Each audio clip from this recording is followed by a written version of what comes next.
Hi, I am Mohammad Kamran. In this poster session, I am going to summarize our recent work entitled Probing IGM Physics during cosmic dawn using the redshifted 21 cm bispectrum. The cosmic dawn 21 cm signal is highly non-Gaussian due to various astrophysical processes such as the Lyman alpha coupling, X-ray heating and UV ionization of the gas in the intergalactic medium. The nature of this non-Gaussianity is determined by which IGM process dominates at what cosmic time. Further, the spherically average power spectrum cannot capture this time evolving non-Gaussianity, and hence one cannot probe the IGM physics solely based on these statistics. On the other hand, the bispectrum, which is the Fourier transform of 3-point correlation function, can capture this time evolving non-Gaussianity. In this work, for the first time we demonstrate that it is possible to probe the cosmic dawn IGM physics through the evolution of its sign and magnitude of the 21 cm bispectrum. In this work, to simulate the 21 cm differential brightness temperature maps, we used 1D radiative transfer code named Grizzly. Further, to identify the unique signature of a specific IGM processes on the 21 cm bispectrum, we considered 4 different cosmic dawn scenarios as stated in table 1. Here, each of the first 3 scenarios has one dominating physical processes that dictates the 21 cm fluctuation in them. On the other hand, the fourth scenario considers simultaneous evolution of all 3 physical processes and therefore is the most realistic among the 4. And finally, we estimated the power spectrum and bispectrum from the simulated data.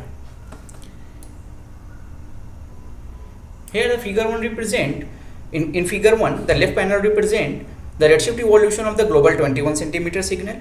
Middle panel represent the spherically average power spectrum at K1.16 MPC inverse or at sufficiently large length scales.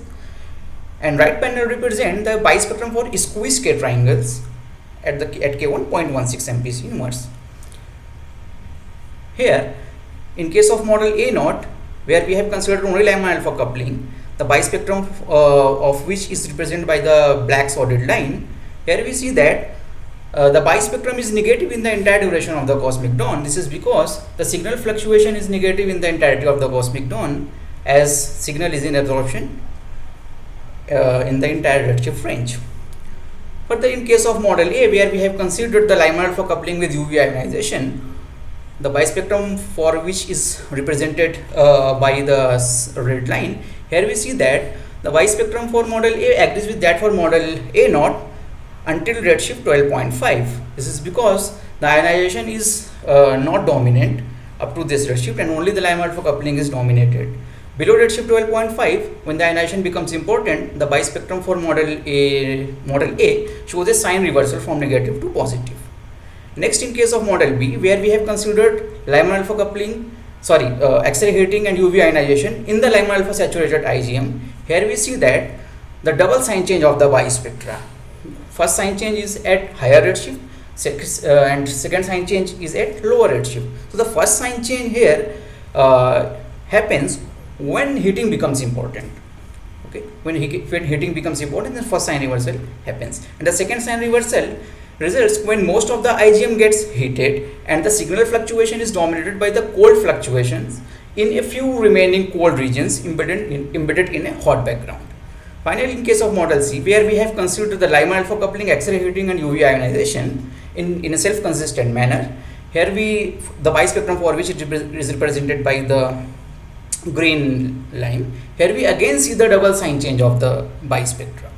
Okay, so from here we conclude that the bispectrum double sign change of the bispectrum is caused by the only heating. Lyman alpha coupling is not responsible for these sign changes, right? And we also demonstrate that the sign of the bispectrum or squeezed bispectrum is negative as long as Lyman alpha coupling is dominant IGM processes.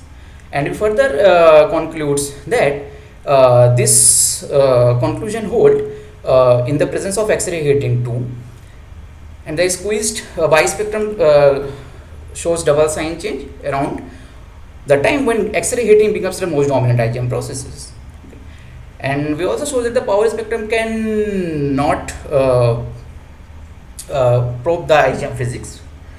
Okay, and finally, this opens up a new avenue to probe the first luminous sources and IGM physics during the cosmic dawn. Thank you.